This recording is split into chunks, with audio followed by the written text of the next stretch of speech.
It's my pleasure to be speaking to you. Of course, these times are very testing. And in these testing times, it's important that we keep ourselves engaged and also use the time for the best purposes which we could do. And what we thought was during this lockdown period, maybe we could use it to revisit some of the basic concepts of GST on a day-to-day practical utility, understand some open-ended positions, and maybe take up questions and answers so that we go home with a little bit of knowledge and a little bit of implementation of GST. Rather than keeping it too technical, we try to keep it as simplistic as possible. We have tried to keep it as short as possible. There will be a 30-minute discussion by me. Thereafter, we will open up the discussion for any questions from your side, and we'll try to keep as much time possible for question answers. I'll request you to put your questions in the chat window towards the end of my talk. Maybe around 5:20, 25, you can start putting in the questions on the chat. Please do not use that chat window for any other purpose, because for such type of an online platform, the genuine questions might get shadowed within lots of other comments or generic types of chats. So please do not use the chat window for any other purpose other than asking the specific types of questions. We have purposefully kept everyone on mute because otherwise there could be a lot of background noise and the audio quality and a lot of disturbances could be there. Therefore, we requested all of you to keep your microphones on a mute mode. Those who want to share their video can do so, but audio, please keep it on a mute so that we are there is as least a distraction as possible. Wish you a pleasant learning. Of course, this is an online session, so you can enter in or exit at any point of time. We plan to do this throughout this week, every day at 5 p.m. on different topics. Aman has already circulated that email to you, wherein we have given you the a list of topics which we are going to cover on a daily basis from 5 p.m. to 6 p.m. With this brief background, let me just straight away go into the topic which we are going to talk about today. Today we are going to talk about two important aspects. The first is, of course, the pandemic, and I'm not going to talk about the pandemic, but about the GST aspects relating to the pandemic. And as you are aware, the finance minister had appeared, and there have been a package of relaxations, most of them procedural relaxations, which have been brought about under the GST law, including many other laws as well. So we'll try to understand some of the implications of the procedural relaxations which have been brought in by the Honorable Finance Minister. Thereafter, we'll also try to address one or two open-ended issues which arise because of this very prolonged situation of a lockdown.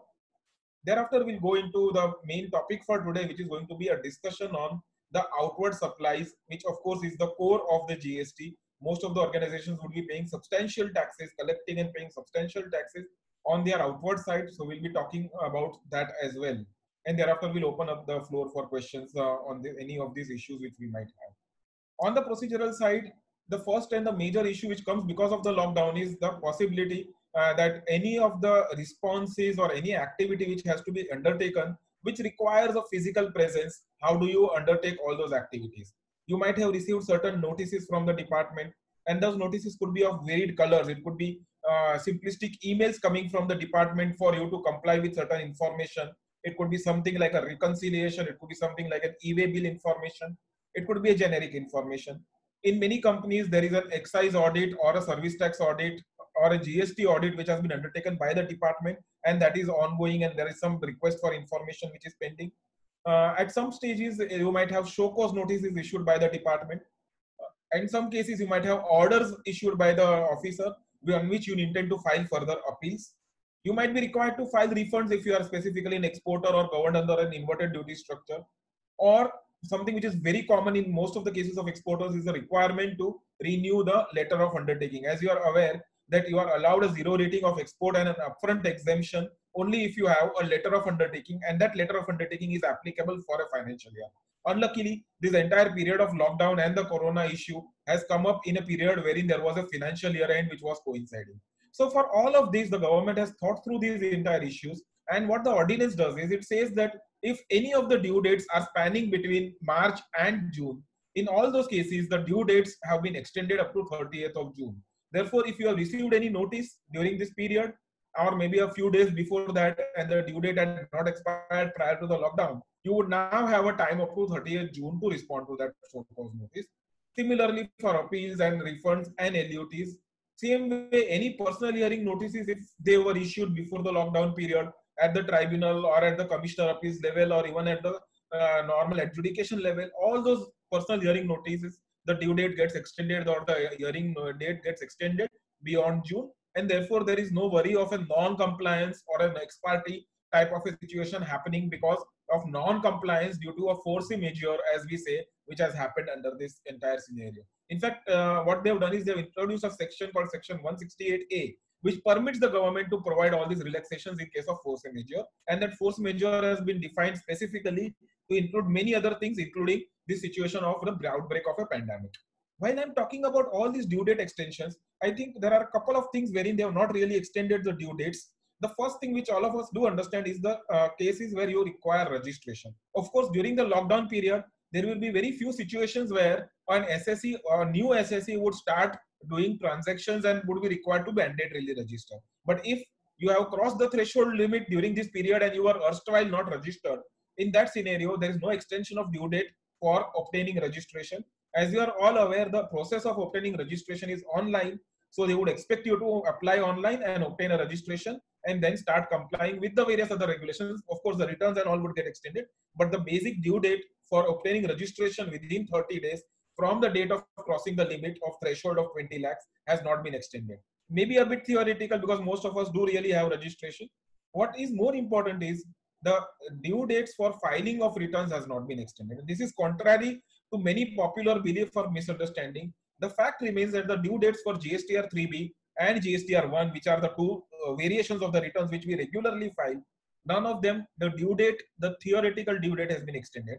There have been certain waivers which have been given, and we'll be talking about that in the next slide. But please bear in mind the due date of filing GSTR 1 and 3B as per the notifications issued by the government continues to be the same, and there is no extension. When we are talking about the fact that there is no extension from due dates or there's no change in the due dates for GSTR 1, which continue to be the 11th of the next month, and 3B, which depending on the turnover which you are having and the states where you are, continue to be between the 20th and the 24th of the next month. What the government has done is it has said that, well, I don't want to relax the compliance burden because some of the entities may be able to do compliances, and what we have seen over the lab, because today is 20th and the due date of 3B and one GSTR 1 cycle has already gone. What we have seen is some entities are in a position to comply. They would be working from home, employees would be working from home, they would have access to accounts and data, and they would still want to comply. And to that extent, at least that much burden of compliance gets over. We have a very popular phrase in English which says, take a monkey off your back. So wherever there is a possibility that you can work from home, you are in a position to calculate information, to a large extent, a correct information. In that scenario, our teams are also working from home. Please feel free to send in your information and your data and all, and we would be in a position to file the returns for you. Some of the clients, the digital signatures were there in our office. We have arranged to get all the digital signatures at one of the partners' locations. And therefore, even the challenge of being not able to file a return because of the non-availability of digital signature does not any longer exist. So it's always easier and better, friends, to take one monkey off the back, because the day this lockdown goes away, and when it comes to June, there are just a multiplicity of due dates. Of course, some of them might still get extended, and they might still look at concessions being extended a bit more. But I would always believe that monkeys off the back are always better. So as far as possible, if you are in a position to give data and comply with the data, let us complete the processes as much as we can. For those who cannot, and that's a big section of the people who cannot because of the server being located elsewhere or data not being available, and in certain cases even the funds for paying the taxes of 3B not being available, all those reasons would be there, and they would all be genuine reasons, and a substantial number of people might have those reasons. For those scenarios, the government has provided certain relaxations. And what are those relaxations? Having said that the due dates do not change, the government says that when you look at the GST law, the consequences of not complying with due dates can be only two. One major consequence is the late fee, and the second major consequence is interest. And in both these cases, the government has given some relaxations. What it says is, no, for these returns GSTR 1, 3B, if you are filing after the due dates, so long as you file before 30th June, and I'm talking 30th June, essentially it is not 30th June, it is the last week of June. because the government wants to ensure that there's not too much of rush on the portal on 30th June. So they've staggered that entire due date between 24th June to 30th June. There are various effective due dates. I will now refer to all of them as end June. Depending on your scenario, you could be either 24th June or 26th June or 30th June or something like that. And I don't think that's something which is too much of bother which we need to take on that.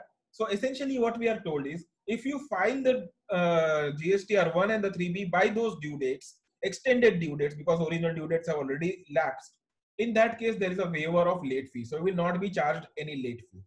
Effectively, therefore, it means that as far as GSTR 1 is concerned, the due date effectively in a way becomes June, though technically the due date is April itself. Now, of course, I'll come to these issues when we go into other areas other than GST. Now, when it comes to GSTR 3B, GSTR 1 was of course only an informational return. But when we look at GSTR 3B, all of us understand that GSTR 3B, before that, there's a process of making a payment of tax. And as far as government is concerned in these testing times, just like we also are a little bit worried about our future finances and current finances as well, even the government has to worry about it. And therefore, what they have done is they have not said that the payment date gets extended. Then that's the reason why they have not extended 3B date also. They are saying that interest we want to relax or reduce, but we cannot give a 0% interest for everyone. If that be the case, even larger players who could perhaps afford to pay, they would also not pay, because essentially everyone would want to defer the taxes and enjoy that float for some other purposes. Therefore, what the government has done is they have tried to divide the assesses into two baskets, those having turnover less than 5 crores and those having turnover above 5 crores. If your turnover is less than 5 crores, in that case, your interest for delayed payment of tax is totally waived for the months of February, March, and April, and of course May, if you pay by the end of June and file the return before the end of June. So both the conditions are important. It's not only payment of tax, but it is also furnishing of the returns. If all that entire cycle is perfectly completed by that time, in that case, we are told that interest will be waived for those types of scenarios. Of course, your big catch is that your turnover has to be less than the amount of 5 crores. If your turnover is above 5 crores, if you are medium or large scale enterprise, in that case, we are told, look at the original due date. If you pay within 15 days of that original due date, so for example, if your return for the GSTR 3B for the month of March, the original due date is today, that is 20th of April, you are given 15 more days of a concession or a relaxation, and therefore you can pay up to 4th May with a 0% interest. If you pay after 4th May, then you will pay a concessional interest rate of 9%. Of course, as you know, the law otherwise has an 18% interest rate. Here you are told that the concessional interest rate would be 9%. Again, the caveat is the same, that this concessional interest rate and the relaxation for the first 15 days, all of these will apply only if all the payments and filings are concluded before June. Of course, when this was announced, we were in the end of March or the mid of March, and just our lockdown had just started. We are now in a scenario where we have been told there's an extended lockdown up to 3rd of May. Telangana also has announced an extended lockdown up to 7th of May. And we really don't know whether this is the last installment of the lockdown. And even when they open up the industry, what all will be the restrictions applicable to the industry when the industry is opened up. Now, therefore, perhaps someone might feel that June may be too ambitious. Let's keep our fingers crossed. Depending on the situation, I'm sure the government will be a little bit lenient at that time. But as of now, we are told that June end is the period where all of these things have to ultimately come back to normalcy. That is the expectation of the government. Now, of course, these are some of the relaxations which the government has introduced. They have also talked about the EWA bill, wherein they have said that the EWA bill extension, you don't need to do an extension if your EWA bill was issued in the last few days. Of course, that extension lasts only up to 30th of April. Thereafter, the time limit of the EWA bill will have to be complied with in a proper manner. Because we've seen lots of trucks and vehicles which have got stranded on the midway on the highways or something, and therefore the delivery has not happened. The driver has went to his home from there, or he is in some different type of area right now wherein he cannot transport the goods. And as you know, today transport of non-essential is still not totally permitted in most of the situations. So in that background, this EWA bill extension is also something which they've talked about. What they have not talked about till date is the extension for the time of supply regulations. And this is something which might impact a few SSEs who might be having a continuous supply of services. And friends, as you are aware, in case of continuous supply of services, you are required to raise invoice at periodic steps depending on the periodicity which has been reflected in the contract. And a best example which one can consider is a renting or an example of an annual maintenance contract. In these types of examples, the contract would say that the supplier or the service provider would periodically bill at the end of each month or at the start of the next month for the earlier month. Now, in these types of scenarios, the periodic payment obligation triggers the time of supply and triggers the requirement to raise the invoice and pay the GST. Unluckily, there has been no relaxation on this front, despite the fact that there is a lockdown. If you are unable to raise an invoice because you have not been going to office, that would still result in a little bit of a delay or a deficiency. I'm sure at some relevant point of time, based on various representations, this also would get relaxed. But as of now, there is no relaxation on this front. And this is something which is worrying some of the sections of the industry who are impacted because of this. With that background, we go to the main discussion for the day, which is relating to the tax payable on outward supplies. And as you know, we typically say that GST is a tax on suppliers. On whatever supplies you make, you have to end up paying a tax. And that's where we'll try to identify the source of these outward supplies, because it's 2 years and this is not a session where we want to go too much into the technical aspect of supply and the legal provisions on the section 7, etc. What we will try to do is we will try to look at how practically does an organization look at outward supplies and how does it implement this entire GST from that perspective. And some learnings from the audit cycle which we just concluded for financial year 17-18 is that we typically firstly try to look at the source from where the value of the outward supply can be deciphered, because ultimately GST is a value based tax. Therefore, you will always calculate the value on which GST is to be paid. You will pick up the rate which is available based on your HSN classification, multiply the two and pay the tax. And necessarily this you will do for each transaction which you do. And for that, each transaction you have to support it through a valid tax invoice. And we'll come to those GST compliant documents in a few minutes as well. But when you're looking at an organization, even a simplistic type of an organization will have multiplicity of transactions, and all of those transactions will ultimately culminate into your financial statements. And therefore, when audits happen, when assessments happen, at all those points of time, one will have to really look at how are we going to get a reasonable assurance that we have properly complied with all the tax obligations as far as outward supplies is concerned. And that's where I think the primary source will be your set of financial documents, which is your profit and loss account and balance sheet. You will start with your financial statement, which is a P&L account. Take up your sales, take up your other incomes, and that's what we did when we did the GST audit. We picked up your, we always requested for your financial statements. Because it was a state-specific law, in many cases we required you, if you are in multiple states, we required you to provide us state-level financial statements, preferably signed by another statutory auditor. If not available, we worked on state-level trial balances self-certified by the organization. So based on that self-certified profit and loss account, state-level profit and loss account, or a trial balance, we pick up the sales and the other income, because those clearly would be the sources of outward supplies which are financially valued and denominated in your financial statements itself. At the same time, we also had to look at the various expenses. Generally, expenses does not identify or trigger towards a identification of a liability towards an outward supply. However, there were organizations and accounting practices wherein organizations used to treat certain outward supplies as a reduction in their expenditures. And typically, when we looked at scenarios of recovery of expenses from maybe group companies, from employees, for example, if there's a canteen recovery or a notice pay recovery, those types of recoveries typically ended up as a reduction in the personnel cost rather than being shown as other income. So therefore, the credit side of the expense account was the second target point of our analysis of the source of outward supplies. That comes from the P&L. From the balance sheet, the primary importance was the aspect of sale of fixed assets. We always used to look at the fixed asset schedule. From the fixed asset schedule, look at the deletion column and identify all the assets which have been deleted or scrapped off. That was the first aspect of that entire scenario of the fixed assets. Along with that, we also looked at the cash flow statement in larger organizations where the cash flow statement was available. The entire monetary value of the sale of fixed asset was available in the cash flow statement. So maybe having a little bit of a correlation between the two. In most of the organizations, we were also able to look at the tax audit report, wherein there's a specific requirement to mention the sale price of all the fixed assets wherever they are constituting a part of the block of assets. So based on these three areas, we used to get a comfort that the taxes on the fixed assets have been correctly paid. Another aspect which came up was reimbursements, and this is something, as you are aware, and we have a detailed slide also talking about a little bit about it, that under the GST law, various types of reimbursement of expenses are also liable for GST.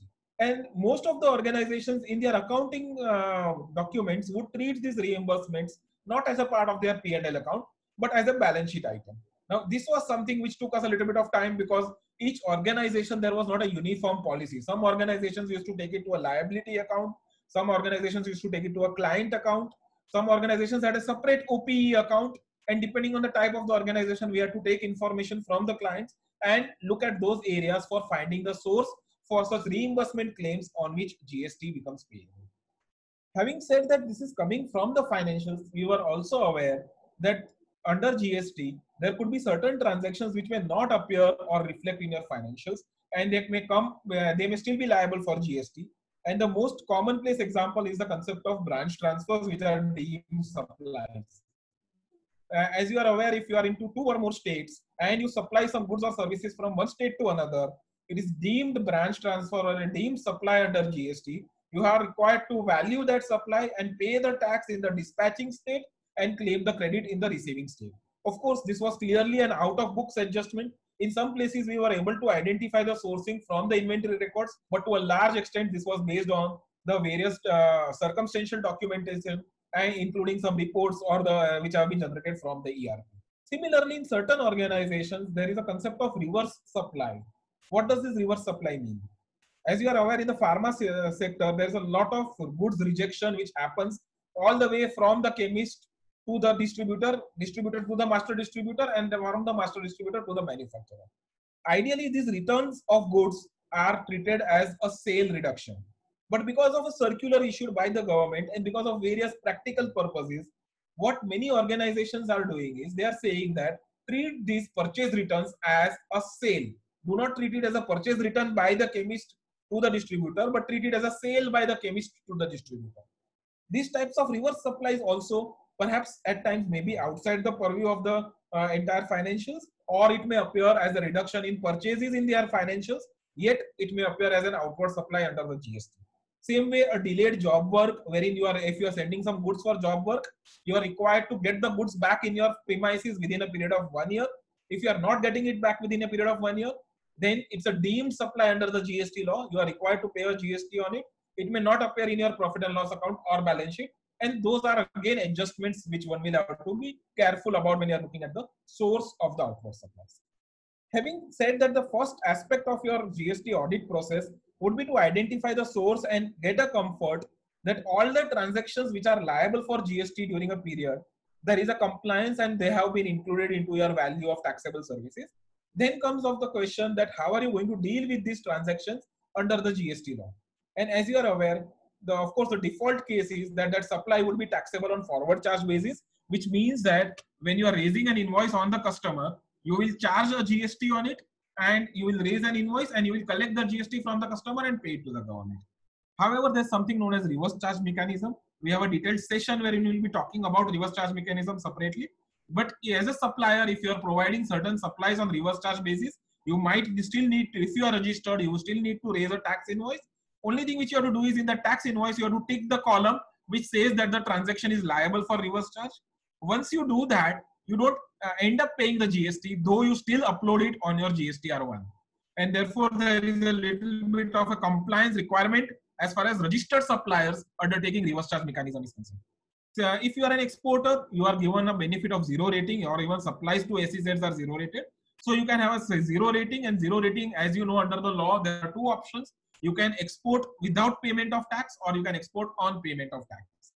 So therefore, that is a separate classification all in your returns as well as in your audit reports.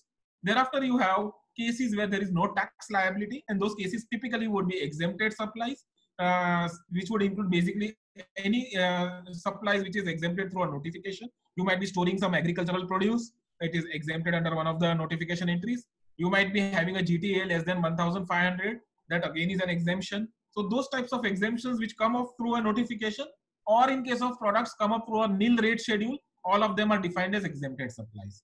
As far as non-GST supplies is concerned, these are products which are outside the purview of GST itself. And this typically would include petroleum and alcohol for the time being, because those are not under the purview of GST at all. Therefore, they are treated as non-GST supplies. There would also be various transactions which would not constitute a supply at all. And there is a Schedule 3 under the GST law, which talks about certain examples which will not be treated as a supply for GST purposes.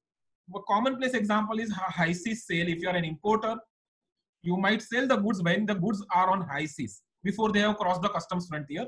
And Schedule 3 definitely takes it out and says that this is not to be treated as a supply at all. Another commonplace example would be a receipt of dividend. You have invested in shares of a company. That investment, the dividend does not constitute a consideration for the investment. When you receive a dividend, at that point of time, you have not supplied anything to the company, and therefore it would not constitute a supply at all. So you could have certain incomes which do not constitute a supply at all. And then, the last point which I highlighted was an example of an out and out supply. You are buying goods from X country, selling it to Y country. The goods never come to India. Naturally, India has no territorial nexus, and therefore it is not to be treated as a supply at all.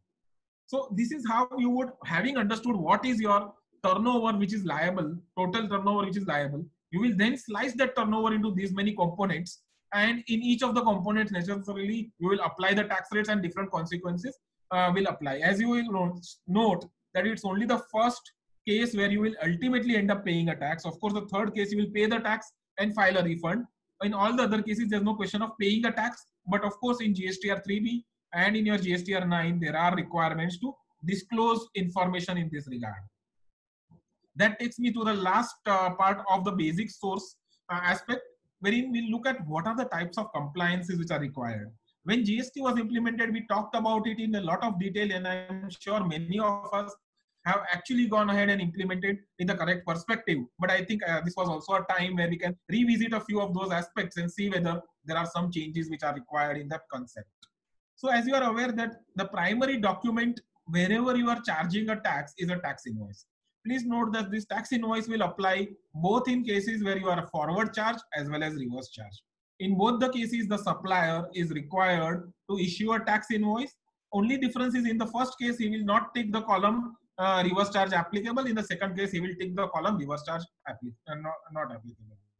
Whereas the tax invoice will also be required in zero rated supplies. Of course, certain additional notes have to be mentioned as far as those areas are concerned. For exempted supplies, you cannot issue a tax invoice, you will be issue a bill of supply. So therefore, tax invoice and bill of supply are alternative documents to each other. After the transaction has happened, as you are aware, at many places there may be a renegotiation of the value or goods rejection, etc. In that case, you will issue a credit note. As we are aware, there's a timeline for the issuance of the credit note. You have to issue the credit note for an invoice pertaining to a particular financial year by the September of the next financial year. Due date of filing the return of September for the next financial year, which is 20th of October. Also, the tax impact of the credit note is available to you only subject to certain conditions. If it is on account of goods rejection, it is fine. If it is on account of any other reduction in the value, that value or the reduction has to be something which has been pre-negotiated, or the discount has to be something which is a part of the emanating out of the agreement which has been entered into prior to the supply being made. And because of all these conditions, and also one of the additional requirements, that the adjustment in your output tax, the negative side of your output tax, will be available to you only if the buyer is ready to reverse his input tax credit. Therefore, the industry has evolved an alternative which is known as a commercial credit note or a financial credit note. The objective here is you raise the credit note wherein you give a deduction of only the base value. You do not impact it because of the GST. Friends, the financial credit note or a commercial credit note is perfectly a valid document, and a couple of circulars from the CBC itself have highlighted this point. I am aware that in the industry there's a lot of debate or a discussion going around saying that you cannot issue a financial credit note. I do not think there is any such restriction on issuance of a financial credit note. In fact, there's even no timeline for issue of such a financial credit note. Debit note, as you know, is a document under the GST law which you raise for an extra value to a tax invoice. Now, please understand, in many organizations, they raise debit notes and tax invoices interchangeably. the first document always will be a tax invoice. Even if it's a normal income, even if it's an other income, even if it's a reimbursement, the first document which an organization is raising will always be a tax invoice. For the purposes of GST, a debit note and a credit note will always be linked to one of the tax invoices. It is just a subsequent document to any earlier supply. Of course, the GST law, especially for services, requires you to pay taxes on advances. And therefore, if you are paying a tax on that advance, you will issue a receipt voucher at that point of time. Later on, when you do a tax invoice, you will do an adjustment for that. If that receipt ultimately requires to be refunded and the advance needs to be refunded and the supply is not to be made, then you can issue a refund voucher and adjust that advance GST which you have charged at the time of the receipt voucher. If there is a supply of goods wherein there is no involvement of any sale, and therefore you're not going to raise a tax invoice. Let us say there's a movement of goods from one branch to another branch within the same state. In that case, there is no requirement of paying a tax. In those cases, you will issue a delivery challan. So delivery challan again is an optional document vis-a-vis the tax invoice. So either of those two will apply in any specific scenario. So having had this broad outline of what are we talking about in outward supplies, we'll go to some burning issues. And what we'll try to do is in each of these burning issues, you will find that various clients have taken differing positions based on their risk appetite. Because the future is a bit uncertain and we don't know how judiciary is going to look at it. As far as the lower level is concerned, the department definitely is going to take a very, very conservative position and expect you to pay a tax. But there are certain fundamental legal questions involved in paying on taxes in these areas. And therefore, these are areas where there are what you can say a lot of controversies on whether tax is liable or not. I will present my views, how I look at it legally and how it would impact you on a legal parlance. At the same time, whatever I say would be subject to the caveat that depending on the organizational matrix, depending on the extent of conservatism to which the organization wants to deal with, and also depending on eligibility of credit at the supplier and the recipient end, organizations might need to take a call of whether they want to go by the correct legal interpretation or would want to take certain conservative calls. I think the first set of aspect which I would like to discuss is relating to employees. And there's a lot of discussion on what happens to recoveries that companies make from employees. And it all started with the concept of notice period recovery. And as you are aware that employees are expected to serve a notice period. If they do not serve a notice period, then from their full and final settlement, certain amount is deducted or recovered from the employees if they do not serve their full notice period. The department in the service tax regime had started a discussion and show cause notices were raised alleging that when an employer recovers a notice period pay, that is nothing but a supply of a service, and that service is nothing but agreeing to do or tolerate an act. Of course, this was a stretched interpretation. There are already a couple of tribunal and high court decisions on this front saying that service tax is not payable because there is no element of a service which an employer gives to an employee when he recovers these types of notice pays or various other damages. We would also believe that yes, there is no element of service involved. However, as I was highlighting, many organizations, these amounts are not material, and more importantly, they would like to be conservative rather than have some surprise at a future point of time. Similar is the scenario of recovery. So many companies have various perquisites which are given to employees. A part of the perquisite cost is borne by the company and a part of it is recovered from the employee by deduction from his payroll. This could be for a free pickup or a drop. It could be relating to a mediclaim, wherein certain basic mediclaim is given, but parental mediclaim or something add-on mediclaims if the employee pays through the company's group mediclaim policy is recovered separately. Canteen recoveries done, house rent recoveries, soft furnishing, car lease recoveries, all these recoveries, again, the principle remains the same. If all these payments and all these transactions are emanating out of an employer-employee relationship, and if an employer-employee relationship is outside the purview of GST, then I would believe that all of this I also should not become a subject matter of GST, subject to that caveat of materiality. Each company can take a call, but our primary legal view on this is that all these transactions are not liable for GST. As far as group company recoveries are concerned, there could be various variations to this.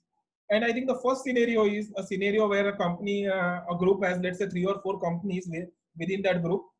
One company's employee travels from one place to another. He wants a ticket to be booked. And that day, maybe that company doesn't have those funds. So another company B within that group books a ticket and then gets the same money recovered from the first company. In this case, where specific expenses are recovered, if the bill is raised in the name of the original company, in that case, that scenario, I would say this is merely a transaction in money. There's no element of GST involved in this. However, if there is, let's say, some common overhead which is incurred, and at the end of the month, that common overhead is divided amongst 3 or 4 companies in the ratio of the turnover or some another perspective.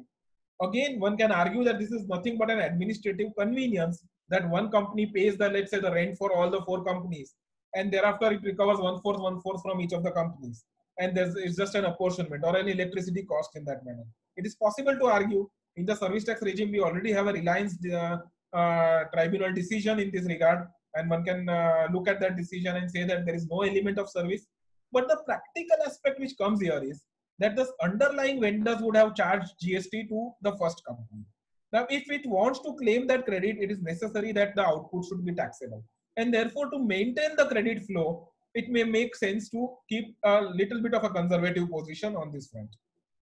As far as penalties, fines, liquidated damages are concerned, we already have a GST decision from the Bombay High Court saying that whenever you're looking at any supply, that supply has to come from an enforceable contract and that should be for the benefit of the service recipient. Penalties, fines, liquidated damages, all of them are disincentives. They do not result in any benefit to the service, so the alleged service recipient, and they are not the primary aspect of the contract, and therefore all of this ideally should not be liable for any GST.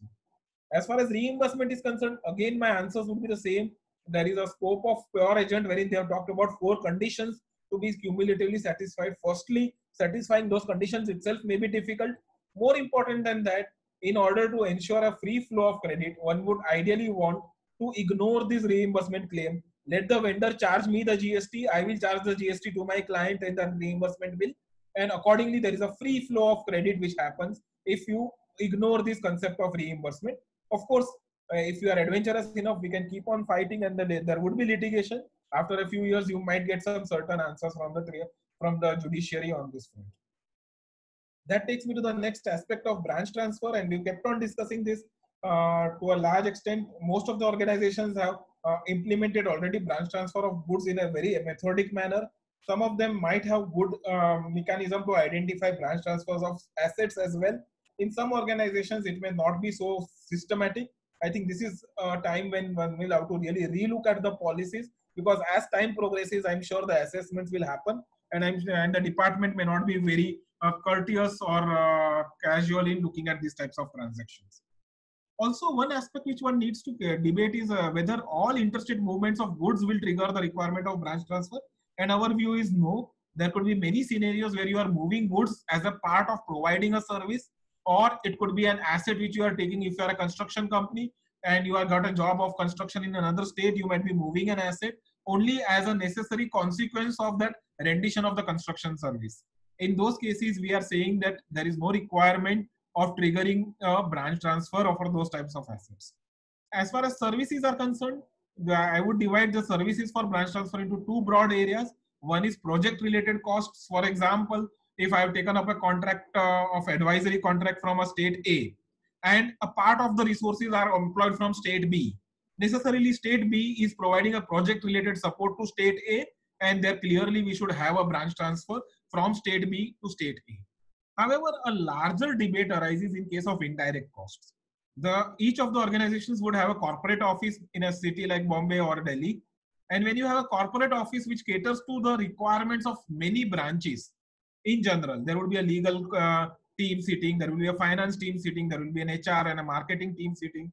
And all those costs which are incurred by the head office, can it be, because the benefits of those costs are derived by the entity as a whole in each of the different states, whether there is a requirement of a branch transfer of service for indirect cost is a question which is a widely debated question. In our view, there may not be a requirement to do this type of a branch transfer of service. However, practically, because credits are available, we do not want clients to go into any type of an unnecessary litigation. So in most of the organizations, we have identified some branch transfer policy, and accordingly a value is identified towards this branch transfer from the head office to the branches. and it is taxed in the head office, and credits are claimed at the respective branches.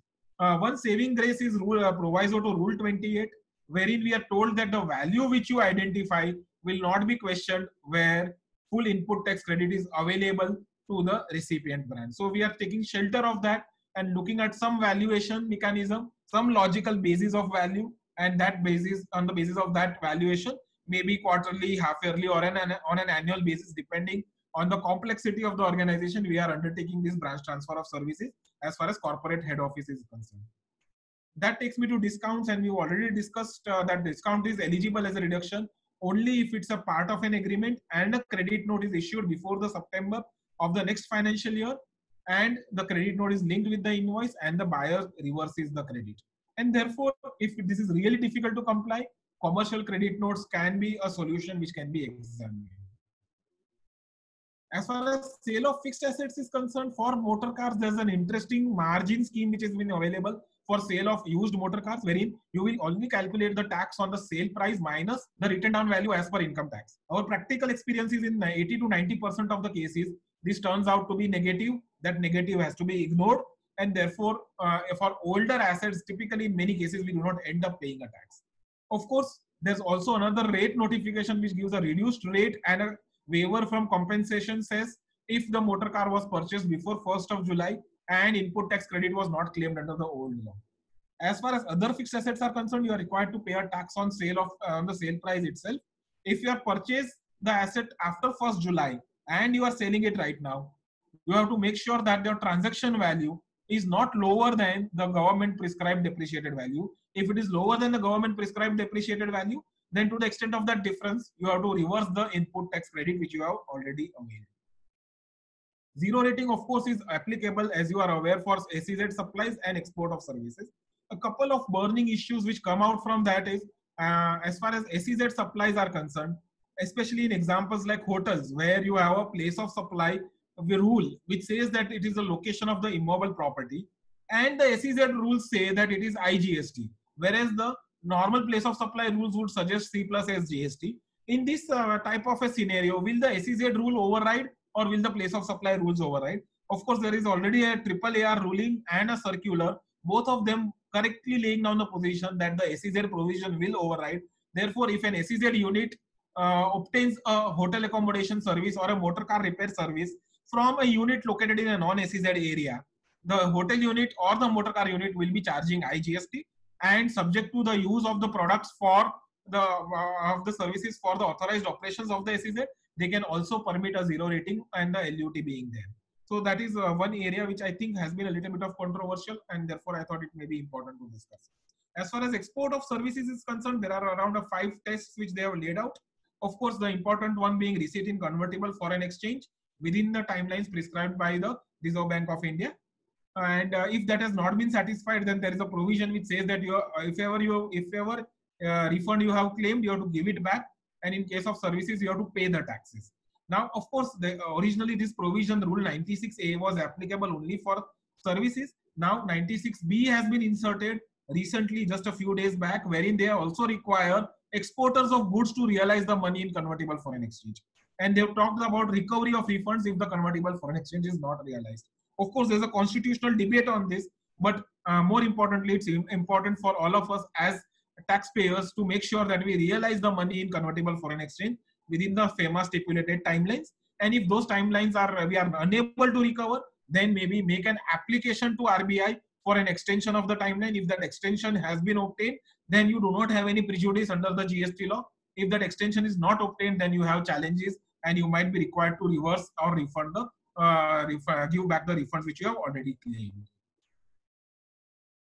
This we have already discussed, and of course there is an impact on ITC as well, which we will take up when we take up the ITC session tomorrow. I think with that, I will want to wind my part of the discussion. Thank you all of you for your patience and keeping yourself on mute for this entire time and attending this session. We have around 150 plus participants, and I would now invite questions from you all. As I was highlighting, please put your questions into the chat box, and please do not put anything else in the chat box so that it does not clutter the entire scene.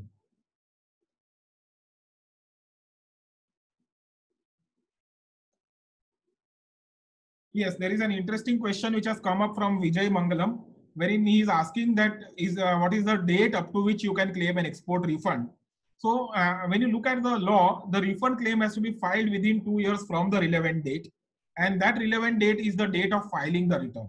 Now, therefore, I'll just give you a simplistic example that if you are looking at the return of July 17, the due date for that would be 20th of August 17, and the refund for that exports during that period will have to be filed by 20th July 2019. Now comes the scenario of what happens of the due dates which are during this lockdown period. And for that, in my first slide, I have explained that in all those cases, the due date has been extended up to 30th June. So for during this period, if your due date is coming, that gets automatically extended up to 30th of June. Any other questions from any of the participants? We can take them up.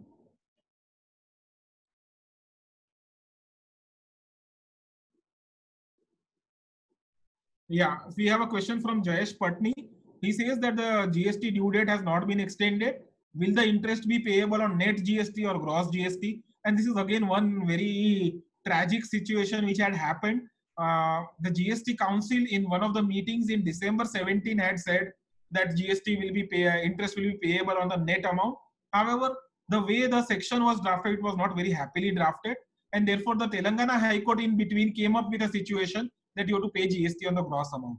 A very recent GST Council meeting has said that we will make a retrospective amendment, give a retrospective effect to a proposed amendment in Section 50. And therefore, to answer your question in short, yes, we are going to pay GST interest only on the net GST, not on the gross GST. I am aware that there have been notices which have been issued. We have replied to them suitably. If you still receive a notice, we will still have to keep on replying. But effectively, there's not going to be any additional tax to be payable for that purpose. We have a question from Chirag Shah. Additional place of business registration is in the pending for verification status for more than 30 days. Now, how should we go about since we are not able to make the next application? Now, this is again a very important portal related challenge which we are facing. The GST portal does not allow you to go to the next amendment until the previous amendment is concluded. And therefore, I don't think we have anything other than wait for the time being, because right now the officers may also not be in a very detailed access position to access the sites, and therefore it might be pending. I think we'll just have to wait for some time till the time they are able to, open up the entire system, and then maybe we'll have to look at it. The next question is from Jayashree. It's again relating to the interest on gross versus net. I have already answered that question, so I don't think I'll take it again. Next question is from Vallabh Joshi. He says whether services provided by intermediary will be interstate or intrastate transaction. There have been two different advance rulings, both of them holding differently. My personal view and what we have advised to all our clients is that in case of intermediary services, your location of supplier is Maharashtra, assuming you are in Maharashtra, because the place of supply says that the intermediary is the location of the supplier. Even the place of supply becomes Maharashtra. And the definition of intrastate is that where both are in Maharashtra, it becomes intrastate. And therefore, I would believe it is an intrastate supply. You should charge CGST and SGST. The next question from Jayashree is, what is the due date of filing of annual return for financial year 18-19? As you are aware, the due date of financial year 18-19 is 30th of June 2019. Of course, this has been made optional for SSEs having turnover up to 5 crores. They do not need to file annual return at all. Above 5 crores, they need to not only file the annual return but also get the audit done. And for that, the due date is 30th of June 2020. Next question is by Nikunj. It says, in case of branch transfer of a capital asset, can we do it without charging GST and reverse the ITC credit availed on these assets? There could be two challenges in this. First challenge is that the department would question, why are you doing a branch transfer without charging a tax? Because there's no exclusion under Schedule 1 saying that a branch transfer need not be taxed. I would suggest that you put some valuation to it, because anyways full input tax credit is available. Whatever value you put and charge GST should resolve the issue. Here, firstly, you are keeping an open position. Secondly, you will also saying that you will reverse the input tax credit. So it's also a financial loss which is there as of today and even for the future. Therefore, I would not suggest this type of an approach in general. Next question is from Naveen. He says, if we discharge the GST liability before the due date and file the 3B after due date, is it okay? If you really technically read the law, it is only when the submit button is clicked that the amount gets debited into your electronic credit ledger, electronic cash ledger. Therefore, the payment happens only when you actually file the 3B. However, we are aware that there are various reasons why you will not be in a position to file a 3B. If you have paid the tax and credited it into the electronic cash ledger or the credit ledger, I would believe, in view of the proviso to section 50 which has been inserted and which we are going to give a retrospective impact, and also considering the overall logic that the tax has been paid, I would believe that the interest meter should stop. Next question is, the name is not available. It says interest, whether the interest will be available, applicable only after 15 days of the extended timeline or from the day one. So here there's a little bit of a difference. The 15 days 0% interest limit, the 9% interest starts only from the 16th day, not from the first day. But if you miss the 30th June bus and you are filing the return and paying the taxes in July, then this entire 15 days as well as the 9% interest concession, all of them goes away. So therefore, there are, as far as this question is concerned, if you are filing the return on the 16th day, only 1 day interest will be charged. But if you are filing a return after July, then from the original due date all the way till the date of filing, you will be paying the interest. Next question is from Chirag Shah. He says, we have identified that the vendor has updated GSTN for buyer of one state and POS of another state. This is an ITC related question. We have an ITC session tomorrow. I'll request Chirag to come tomorrow and we'll discuss it around that time. The next question is relating to RCM, again from Samir. RCM, we have a session day after, so we'll talk about it at that point of time. Please reserve your question till that time. Next question is by Manish. If cash is credited to cash ledger and return filed on 20th June, whether interest is applicable? As I highlighted, on a strict legal interpretation of the section, one might say that the interest is liable, but I'm sure better sense will prevail. They will come with a clarification. And if you have paid the tax on 30th April, there's a very good case to say that you should not pay the interest.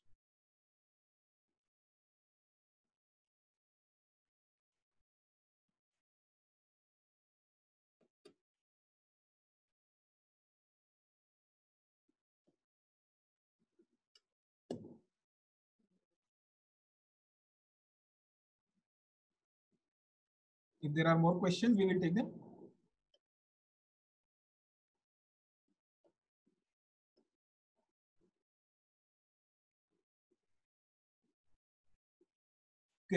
Next question is from Samir. His question is about the Kerala flood cess return due date.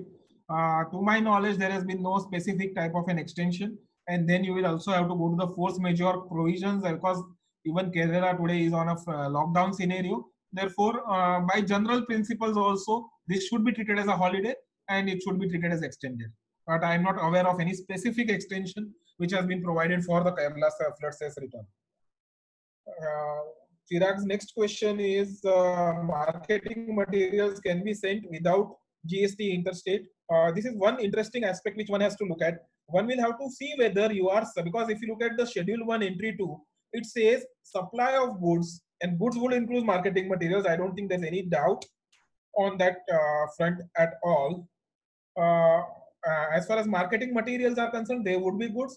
But the question which you have to see is whether you are sending the marketing materials from your head office to a branch, or whether you are sending the marketing materials from the head office directly to the customers or advertising agencies or third parties. If you're sending to third parties, then you will say that this is anyways a supply which is without consideration and it's to a third party. Therefore, the GST implications don't arise.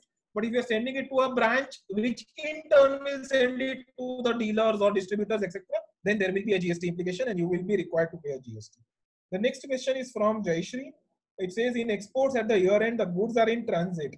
Sale happens in the April month, but we had filed the shipping bill in the month of March only. So will we be able to take the refund from customs in the next year? The answer to that would be that As far as customs is concerned, if you are going to claim refunds, the shipping bill date is the primary date. If the shipping bill date is of the month of March, then you will have to claim the refund in the month of March calculations only. Next question is GST is applicable. It's from Sanjeevani. It says GST is applicable on credit note or a debit note against bills of 1780. As I already highlighted, that if you are issuing a credit note of 1718, there was a time limit of September for 1718. They had extended that time limit up to March 19. But that March 19 time limit is also over, and therefore in this case you will not be able to get the benefit of GST on the credit note.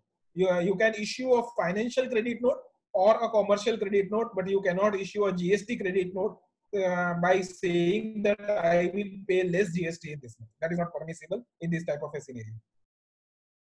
Next question, I'm not very clear. Stone chips supplies through a delivery challan, is it valid? Now it depends on the type of the supply. If it is a sale, then you cannot raise a sale invoice. You need to raise a tax invoice, and the movement has to accompany a tax invoice. A delivery challan is valid only if it is a self-supply or a movement within the same state. Otherwise, delivery challan is not valid.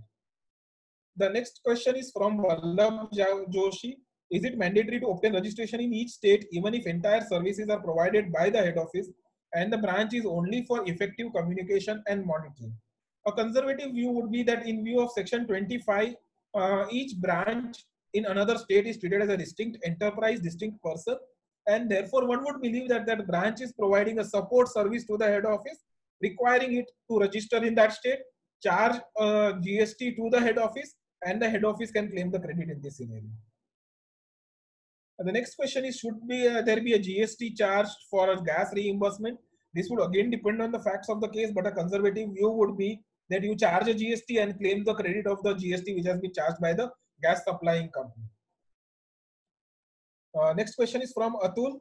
It says, in case of a branch transfer of a crane or other construction equipment for other project site, whether GST is to be charged on such branch transfer.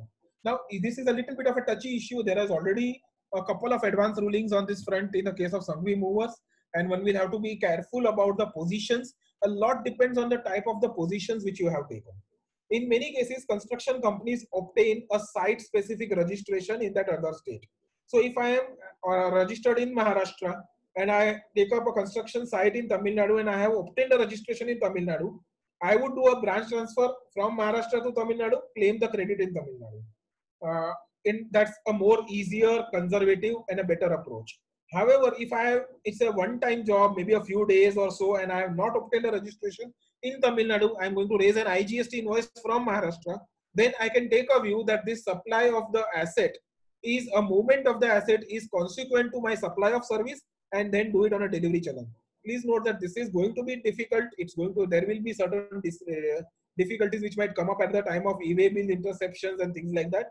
And therefore, one will have to trade this a little bit cautiously and look at the overall scheme of affairs and then take a call on this front. Next question is from Akash, wherein he is asking whether GST is payable on compensation paid for termination of a contract of immovable property.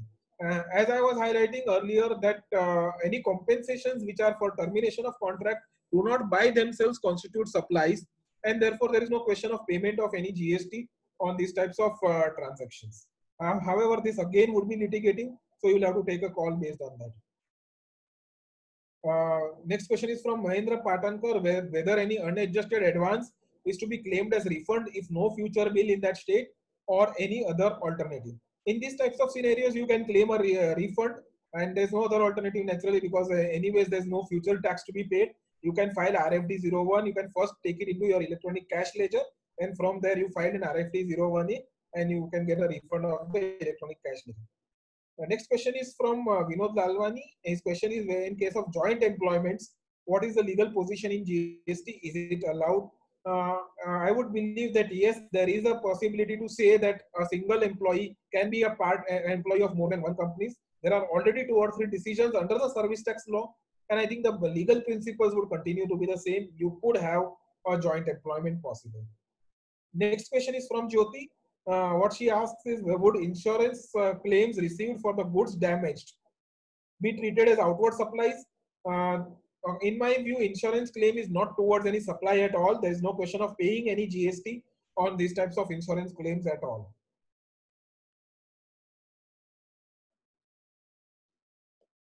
Friends, I think we are done with the questions. Uh, Thank you very much for being online. And we at one point of time had a more than around 150 to 200 participants.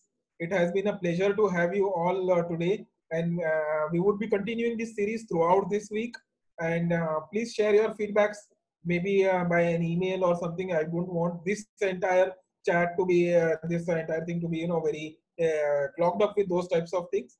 So please share your feedbacks to your respective partners or relationship managers or to me, and we will try to improve upon this in the days to come. Thank you very much. Tomorrow, see you again tomorrow around 5 o'clock. We will put the slides on around 4:45 to 4:50, and we'll start the session dot at 5. Tomorrow is input tax credit. It might get a bit extended because 1 hour may be a bit less, and because there are many issues around input tax credit tomorrow to talk about. Thank you very much. Keep safe. I'm sure all of us are mature enough to stay at home, and I'm sure all of us will collectively overcome this entire calamity which is there staring in front of us. Thank you. Be positive and stay positive. Thank you.